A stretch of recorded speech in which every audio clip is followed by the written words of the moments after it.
Assalamualaikum warahmatullahi wabarakatuh. Selamat datang dalam channel Evapedia.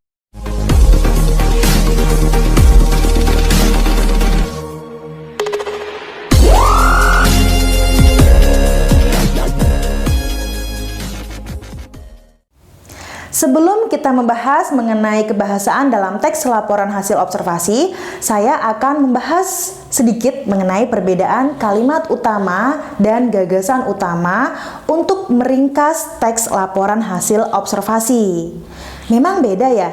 Jelas beda. Jadi, selama ini bagi kalian yang mengira bahwa kalimat utama itu adalah gagasan utama, salah. Oke, akan kita bahas berikut ini. Nah, sekarang kita akan membahas bagaimana cara menemukan gagasan pokok dan gagasan penjelas dalam teks laporan hasil observasi.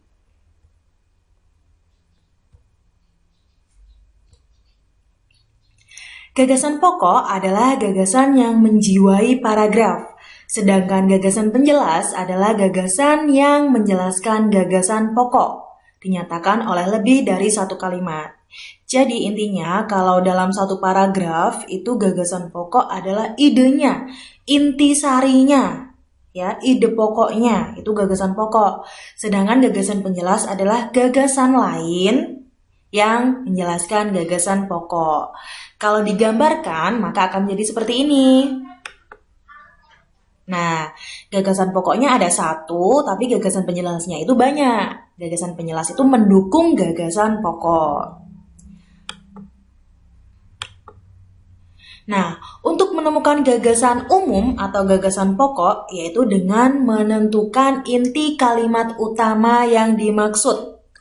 Kalimat utama biasanya tanpa menggunakan kata hubung atau transisi. Kalau digambarkan, maka akan menjadi seperti ini.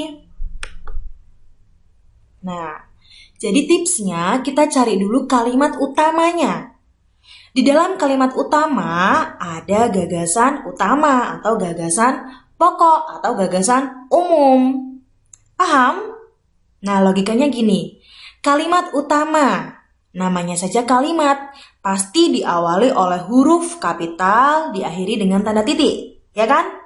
Nah, kalau kalian baca paragraf, yang paling inti mana nih kalimatnya?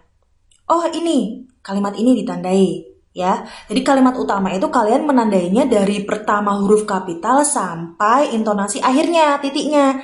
Itu namanya kalimat utama. Lalu untuk gagasan umum atau gagasan utamanya itu bukan ya? Bukan. Jadi gagasan utamanya itu adalah inti dari kalimat utama. Untuk lebih jelasnya, nih saya tunjukkan ya. Nah, perhatikan paragraf berikut dan tentukanlah kalimat utamanya. Nih, ada paragraf. Saya bacakan. Wayang adalah seni pertunjukan yang telah ditetapkan sebagai warisan budaya asli Indonesia. UNESCO, lembaga yang mengurusi kebudayaan dari PBB, pada 7 November 2003 menetapkan wayang sebagai pertunjukan bayangan boneka tersohor berasal dari Indonesia. Wayang merupakan warisan mahakarya dunia yang tidak ternilai dalam seni bertutur. Nah, ini satu paragraf. Kita cari dulu kalimat utamanya. Coba yang mana kalimat utamanya? Sudah ketemu?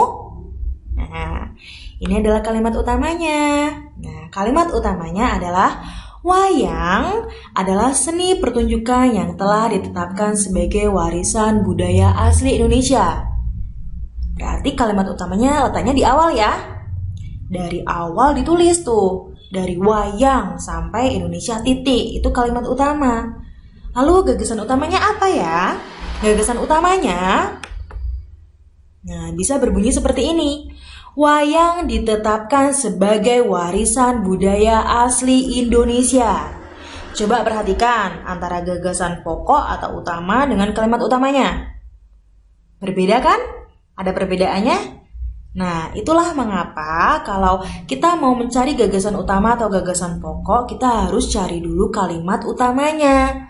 Setelah ketemu kalimat utamanya, dari kalimat utama itu kita cari intinya lagi.